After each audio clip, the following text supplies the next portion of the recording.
Performa luar biasa kembali ditunjukkan pembalap muda Indonesia, Veda Ega Pratama, pada balapan resmi Moto3 Catalunya 2026. Balapan yang sejak awal diprediksi akan sulit bagi para pengguna motor Honda, justru berubah menjadi panggung pembuktian bagi Veda. Sejak sesi latihan bebas hingga kualifikasi, dominasi KTM terlihat sangat jelas. Motor Honda NSF 250RW terlihat kesulitan mengejar top speed dan akselerasi rival-rivalnya. Bahkan, Veda harus memulai balapan dari posisi belakang. Kondisi yang membuat peluang podium tampak sangat kecil. Namun justru disinilah mentalitas pembalap besar mulai terlihat. Saat banyak rider Honda lain tenggelam dalam persaingan papan tengah, Veda tampil berbeda. Ia tidak panik, tidak memaksakan motor di sesi kualifikasi, dan fokus penuh pada setelan balapan utama. Strategi itu akhirnya terbukti tepat.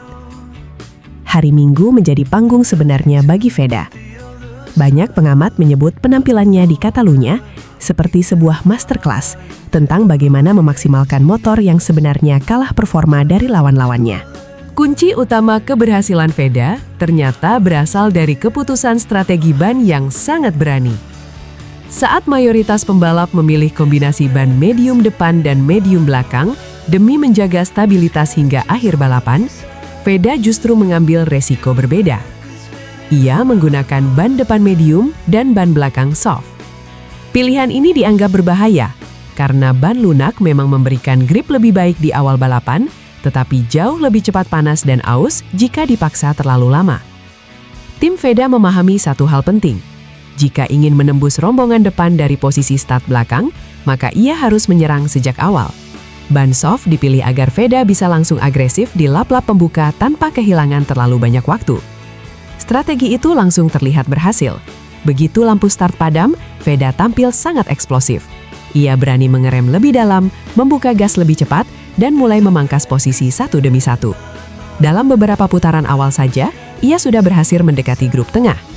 Keputusan strategi ban ini menjadi fondasi penting yang akhirnya menentukan keseluruhan jalannya balapan luar biasa tersebut. Namun penggunaan ban belakang lunak memiliki konsekuensi besar. Jika terlalu dipaksakan sejak awal hingga akhir, grip akan habis sebelum balapan selesai. Banyak pembalap gagal memahami titik batas ban mereka sendiri. Disinilah kecerdasan balapan Veda benar-benar terlihat. Ia tidak sekadar menyerang terus-menerus. Setelah melakukan push besar di awal balapan, Veda mulai mengatur ritme secara sangat cerdas. Pada beberapa putaran pertengahan lomba, ia sengaja sedikit menurunkan tempo. Tujuannya bukan karena kehilangan kecepatan, melainkan untuk menurunkan temperatur ban belakang agar tidak mengalami overheat. Teknik controlling pace seperti ini biasanya dilakukan pembalap berpengalaman di kelas dunia. Veda menunjukkan kedewasaan luar biasa meski masih berstatus rookie. Ketika pembalap lain mulai kehilangan grip akibat memaksa motor terlalu keras, Veda justru menjaga bannya tetap hidup hingga akhir balapan. Strategi itu terbukti sangat efektif. 3 lap terakhir menjadi momen serangan baliknya.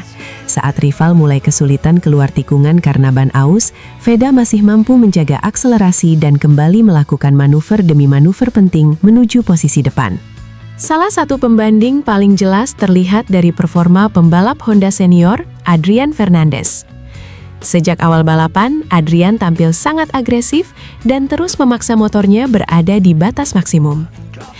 Namun memasuki lap-lap akhir, performanya mulai menurun drastis akibat ban belakang kehilangan cengkraman.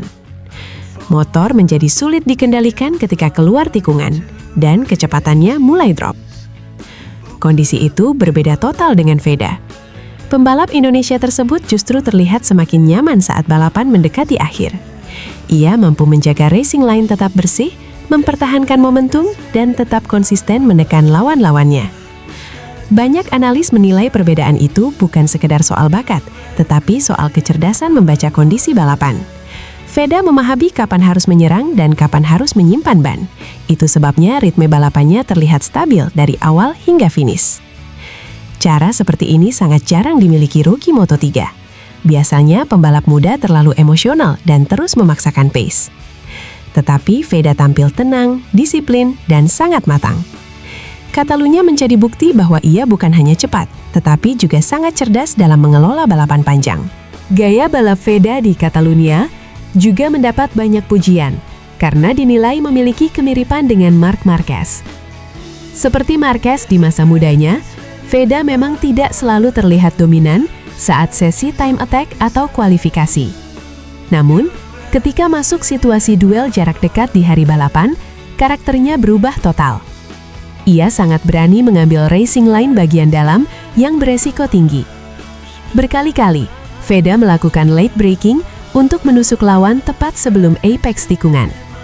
Yang membuat manuvernya spesial adalah semuanya dilakukan dengan sangat bersih, tanpa kontak berlebihan.